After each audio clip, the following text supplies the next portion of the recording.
श्री स्वामी समर्थ. नमस्कार. तुम्हा सर्वांचं आपल्या चॅनलमध्ये खूप खूप मनापासून स्वागत आहे. 26 एप्रिलला स्वामी समर्थ महाराजांची पुण्यतिथी आहे. आता खरं तर हा दिवस नको आहे, पण काही भक्तांसाठी असं असताना की महाराजांनी या दिवशी त्यांचा देह ठेवला होता आणि काही भक्तांसाठी असं असतं की आजही महाराज आपल्यामध्ये निर्गुण स्वरूपात आहेत. आजही महाराज आपल्यामध्ये आहेत. भले त्यांचा अवतार कार्य त्यांनी समाप्ती केली, त्यांचा एक जो काही कार्य होता तर ती त्यांची समाप्ती झाली, पण आजही महाराज आपल्यासोबत आहेत आणि पदोपदी जाणीव करून देतात हम गया नहीं जिंदा है. महाराजांचा हा शब्द जरी आपल्या कानी पडला तरी खूप आपल्याला बळ वाटतं, की आपल्याला भारी वाटतं ना, की महाराज आहेत ना, बघून घेतील. ते आपण का काळजी करावी. अशीच ही स्वामी पुण्यतिथी कशी साजरी करावी, कुठल्या सेवा कराव्या, काय गोष्टी कराव्या आणि गुरुचरित्र पारायणाची सांगता कशी करावी त्याबद्दलचीच आज आपण माहिती बघणार. चैत्र पारायणाची सांगता कशी करावी त्याबद्दलचीच आज आपण माहिती बघणार आहोत. तर व्हिडिओ सगळा बघा. सगळ्यात आधी जसं मी तुम्हाला सांगितलं की काही लोकांना नको असणारा हा म्हणजेच काय म्हणतो ना की हा दिवस आहे ना, तर स्वामी पुण्यतिथी ती कशी साजरी करावी. साजरी करणं म्हणजे काय, हा थोडा सण आहे की आपल्यासाठी की आपण हा साजरी करावा. पण बघा, जेव्हा महाराजांनी त्यांचा अवतार कार्य समाप्ती करायचं असं ठरवलं आणि त्यांनी जेव्हा तो समाप्ती केला तेव्हा त्याच्यानंतर तेच बोलले होते की हम गया नहीं जिंदा है. महाराज त्याच्यानंतर पण जेव्हा महाराजांची समाधी झाली होती तेव्हा रोज बाळप्पा महाराजांची सेवा करायचे. त्याच्यानंतर एक दिवस महाराजांनी त्यांना बोलले की बाळा, तू इथे काही येऊ नको. तर या सगळ्या घटना आहेत, पण आजही महाराज आपल्यासोबत आहेत. ज्या पद्धतीने ज्या उत्साहाने आपण प्रकट दिन साजरी करतो त्या पद्धतीने स्वामी पुण्यतिथी साजरी नाही करू वाटत होतं असं. पण एक सांगू का, महाराज आजही आपल्यामध्ये आहेत. त्यांचा अवतार कार्य जरी समाप्त झाला आहे, पण त्यांची जी लीला आहे त्याच्यानंतर जोपर्यंत ही सृष्टी आहे तोपर्यंत महाराजांची लीला घडणार आहे. आणि महाराज बघा नेहमी म्हणायचे की चमत्कार करायला आवडत नाही हो, पण तुझी भक्ती तुझी श्रद्धा इतकी दृढ असते की मला त्या गोष्टी करायला भाग पाडते. म्हणून आजही महाराज आपल्यामध्येच आहेत आणि ते आपल्याला सोडून कधीच कुठे गेले नाही आहे. तर आता स्वामी पुण्यतिथी काय करायचं, कसं करायचं. तर आता बघा, गुरुचरित्र पारायणाचे सांगता जे घरात बसलेले आहेत तर त्यांनी काय करावं आणि केंद्रात जे बसलेले आहेत तर त्यांचं सगळं केंद्रातच होतं. नैवेद्य, कारण आपण पारायणालाच केंद्रात बसणार आहोत, तर नैवेद्य पण केंद्रातच दिला जातो. म्हणून आपल्याला काही घरात करायची टेन्शन नाही आहे. पण एक सांगायचं आहे, भले तुम्ही केंद्रात तुमची पारायणाची समाप्ती आहे, भले केंद्रात तुम्ही जाऊन स्वामी पुण्यतिथी साजरी करणार आहे, पण तुमच्या घरातही महाराजांची मूर्ती आहे हे विसरू नका. भले 7व्या दिवशी आपण बघा, कारण बघा मला माहिती आहे की स्वामी पुण्यतिथी दिवशी त्याच दिवशी पारायणाची सांगता होते आणि त्याच दिवशी नैवेद्य पण दाखवला जातो.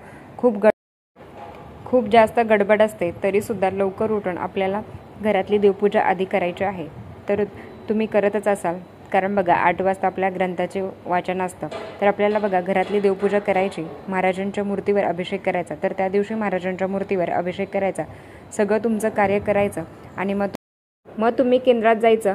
नाहीतर उठलं की निघालं तर असं नाही. तर घरातही महाराज आहेत, भले केंद्रात मठात मंदिरात महाराज आहेत, पण आपल्याही घरात महाराजांची मूर्ती आहे. त्याच्यावर आपल्याला मूर्तीवर अभिषेक करणं आणि त्यांची षोडोपचारी पूजा करणं हे तुमचं प्रथम कर्तव्य आहे. त्या दिवशी तुम्ही अर्धा तास लवकर उठा आणि ती सेवा करा. आता ज्या महिला घरात गुरुचरित्र पारायण करणार आहेत तर त्यांनी 4 नैवेद्य दाखवायचे असतात. आता एक नैवेद्य दाखवू का, तर नाही. ग्रंथात सांगितल्याप्रमाणे आधी एक नैवेद्य दत्त महाराजांना, एक नैवेद्य स्वामी महाराजांना, एक नैवेद्य कुलदेवीला आणि एक आपल्या गुरुचरित्र ग्रंथाला, असे 4 नैवेद्य एका जागेवर ठेवायचे आहेत. नैवेद्याला काय करू शकता, तर वरण भात भाजी चपाती,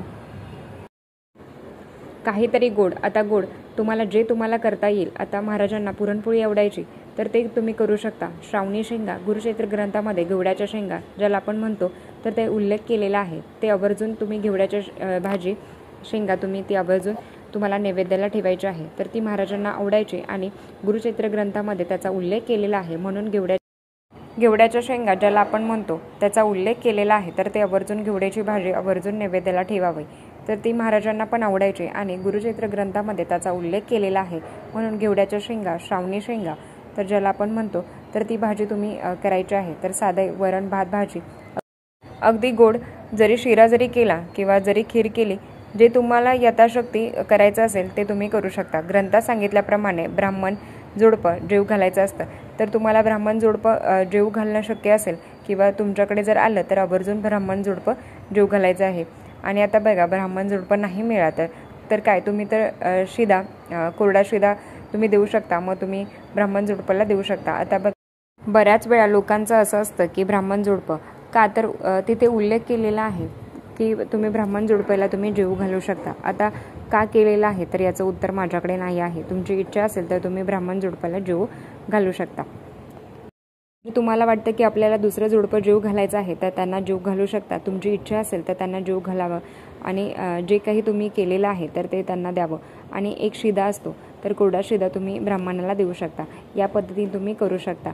तर आता ग्रंथात नैवेद्य जे आहेत तर ते तुम्हाला आता ग्रंथातले नैवेद्य जे आहेत ते सगळे आपणच खायचे. तर गुरुचरित्र ग्रंथाला दाखवलेला जो नैवेद्य आहे जो ग्रंथ पठण करणार आहे त्यांनी खावावा. बाकीचे एक एक ताट सगळ्यांनी घ्यावे. तर आता बघा तुमच्याकडे जर गायी असेल तर अतिशय उत्तम, तुम्ही गाईला खाऊ घालू शकता. आता गाईची खूप अडचण होते तर ताई आमच्याकडे गायी नाही आहे. मग अशा वेळी तुम्ही तुमच्या घरातल्यांना आता बघा समजा मी गुरुचरित्र ग्रंथाचा नैवेद्य मीच खाणार आहे. मग जो एक ताट असेल तर ते मी माझ्या नवऱ्याला देईल, एक ताट असेल ते माझ्या सासूबाईंना देईल, एक ताट असेल ते माझ्या मुलांना देईल. त्याला जेवढं लागतं तेवढं खावं. आता नैवेद्य भरताना आपण छोटा छोटा नैवेद्य भरतो, असं पूर्ण ताट भरून भरत नाही. म्हणून ते सगळं घरातल्यांनी खायचं आहे. गाई भेटली तर अतिशय उत्तम, नाही भेटली तर तुम्ही खाऊ शकता. आणि ग्रंथाला दाखवलेला नैवेद्य जो ग्रंथ पठण करतो त्याने खावं. या पद्धतीने तुम्हाला करायचं आहे.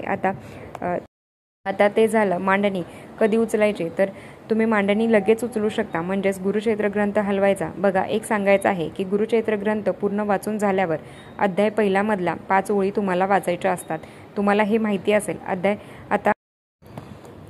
आता माझं बघा सगळं अध्याय वाचून झाले की परत पहिला अध्याय त्याच्यामधले 1 ते 5 ओवी तुम्ही वाचायचे आहेत. या पद्धतीने बघा मग मांडणी तुमचं सगळं आवरून झालं की ग्रंथ जागेवर ठेवावा. ग्रंथ नेहमी बघा एका ब्लाऊज पीसमध्ये बांधून ठेवायचा आहे.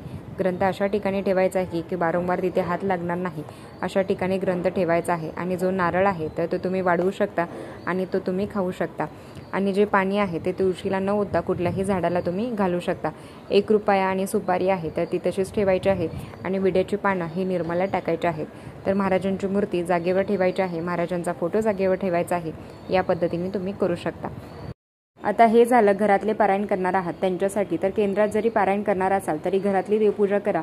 घरातल्या महाराजांच्या मूर्तीवर तुम्ही अभिषेक करा. आता अभिषेक सगळ्यांनीच करायचा आहे. तर तुम्ही केंद्रात पारायण करणार आहात, घरातही पारायण करणार आहात, कोणी पण असो तर महाराजांच्या मूर्तीवर अभिषेक करायचा असतो. तर अभिषेक करत असताना सुरुवातीला गणपती अथर्वशीर्षाचं पठण करावं. फलश्रुती म्हणायची गरज नाही. तर नसेल येत तर तुम्ही ऐकावं. त्याचबरोबर 16 वेळा पुरुष सूक्तम पठण करावं. तर 16 वेळा करणं शक्य होत नाही तर 1 वेळा करावं. त्याचबरोबर 1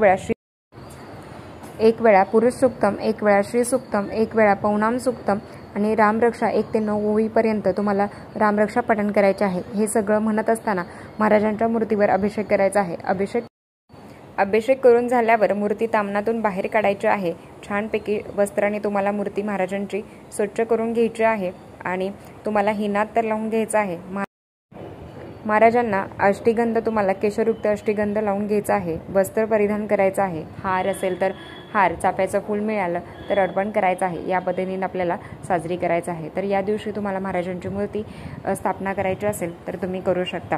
सगळं करून झाल्यावर आरती करावी. आता 8ची जरी आरती महिला करणार असेल तर तुम्ही 8ची आरती बघा. आता काय होतं ना 10:30ची आरती तर नैवेद्य दाखवायचा असतो. पण तुम्हाला माहिती आहे का? पण मला माहिती आहे सगळं वाचून स्वयंपाक करून 10:30ची आरती नैवेद्य दाखवला जात नाही. पण तुम्ही थोडंसं प्रयत्न करा की या दिवशी लवकर उठून, खरी या दिवशी कसरत असते पण मी तुम्हाला लवकर उठून बघा शेवटच्या दिवशी अध्याय छोटे छोटे जरी असले तरी संख्या खूप असते. तर त्या अध्यायाचे जरी अध्याय पटकन वाचून घ्या, पटकन स्वयंपाक करा. तर 10:30ची आरती तुम्ही अगदी नाही झालं थोडंसं इकडे तिकडे पण चालेल. पण अगदी बघा 11:30 ते 12ला तुम्ही नैवेद्य दाखवला तरी चालेल. दत्त महाराजांचा भिक्षेचा टाईम असतो तरी हरकत नाही. तर 12च्या आतमध्ये तुम्हाला आरती वगैरे करून तुम्ही नैवेद्य दाखवू शकता. तर या दिवशी दान करायला विसरू नका. तर तेच तुम्हाला सांगितले की तुम्ही केंद्रात जाणार असाल तर तुम्ही केळी दान करू शकता. तुमच्या मनात इच्छा काही असेल तर तुम्ही लाडू वगैरे तुम्ही घेऊन जाऊ शकता। तर या पद्धतीने आपल्याला पुण्यतिथी साजरी करायची आहे। तर आजच्यासाठी इतकंच। आजचा व्हिडिओ इथेच थांबवते। आवडला असेल तर लाईक शेअर सबस्क्राईब, परत भेटूया अशाच नवीन व्हिडिओसोबत। तोपर्यंत धन्यवाद। श्री स्वामी समर्थ।